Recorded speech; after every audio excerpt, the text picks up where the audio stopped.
कनकमहामणिभूषितलिङ्गं फणिपतिवेष्टितशोभितलिङ्गम्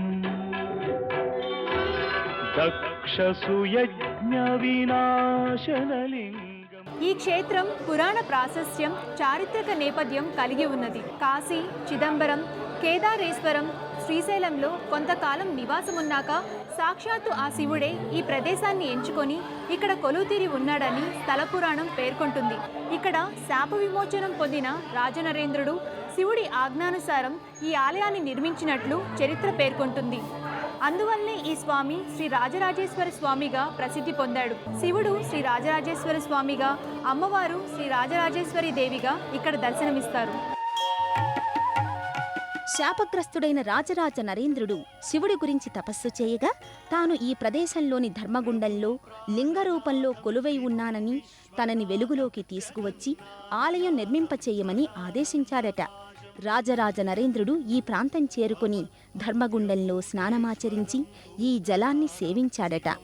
గుండంలో శివలింగాన్ని కనుగొని తరించాడు.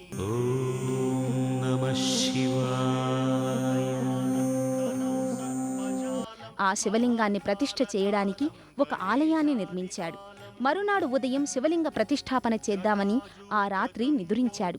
తెల్లవారేసరికి సమీపాన ఉన్న సిద్ధులు వచ్చి ఆలయాన్ని నిర్మించారట. అదే సమయంలో ధర్మగుండం జలాన్ని సేవించినందున పూర్వం శాపం వలన పొందిన కుష్ఠువ్యాధి నివారణ జరిగింది. స్వామి మహిమలు తెలుసుకున్న రాజరాజ నరేంద్రుడు తానే స్వయంగా స్వామికి ఆలయం నిర్మించలేకపోయినందుకు చింతించసాగాడట. అప్పుడు శివుడు ప్రత్యక్షమై, నేను నీ నామంతో అంటే శ్రీ రాజరాజేశ్వర స్వామిగా కొనియాడబడతాను. భవిష్యత్తులో ఈ ప్రదేశం ప్రసిద్ధ శైవక్షేత్రంగా ప్రణవిల్లుతుంది అని పలికాడని స్థలపురాణం వివరిస్తోంది. ఆలయ ఆవరణలో లభించిన శాసనాల ప్రకారం 750 ఏడీ నుండి 975 ఏడీ మధ్యలో చాళుక్యరాజులు ప్రస్తుత ఆలయాన్ని నిర్మించారని తెలుస్తున్నది. గిరీంద్రాత్మజా సంగృహీతార్థదేహం గిరౌ సంస్థితం సర్వదా పన్నగేహం పరబ్రహ్మ బ్రహ్మాదిభిర్వంద్యమానం శివం శంకరం శంభుమీశానమీడే కపాలం త్రిశూలం కరాభ్యాం దధానం పదాం భోజనం రాయ కామం దధానం. వేములవాడ శ్రీ రాజరాజేశ్వర స్వామి వారిని రాజన్నగా కొలుస్తారు. ఏ ఆపద తలెత్తినా రాజన్న చూసుకుంటాడు. రాజన్న దయ ఉంటే చాలు, కష్టాలు కలతలు తొలగిపోతాయని భక్తుల నమ్మిక. రాజన్న అని శరణు వేడుకుంటే చాలు, కరుణ కురిపిస్తాడని, కోరిన వరాలు తీర్చే కొంగు బంగారం అని కొలుస్తారు. కోరికలు తీరిన తర్వాత కోడెను గుడి చుట్టూ తిప్పి రాజన్నకు సమర్పించుకొని మొక్కు తీర్చుకుంటారు భక్తులు. సచ్చరిత్రం శివం శంకరం శంభుమీశానమీడే హరం సర్పహారం చితా. కోడె మొక్కు. ఇక్కడ శ్రీ దక్షిణామూర్తి లింగరూపంలో దర్శనమిస్తాడు.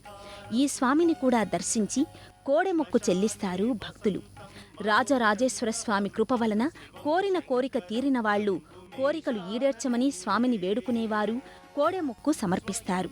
విద్య, ఉద్యోగం, వివాహం, సంతానం, విదేశీయానం ఏ విషయంలోనైనా సత్సంకల్పం ఉంటే చాలు, ఆ స్వామి తప్పక కరుణిస్తాడని భక్తుల ప్రగాఢ నమ్మిక. ప్రతినిత్యం స్వామికి వందల సంఖ్యలో కోడెమొక్కులు ముడుతూ ఉంటాయి.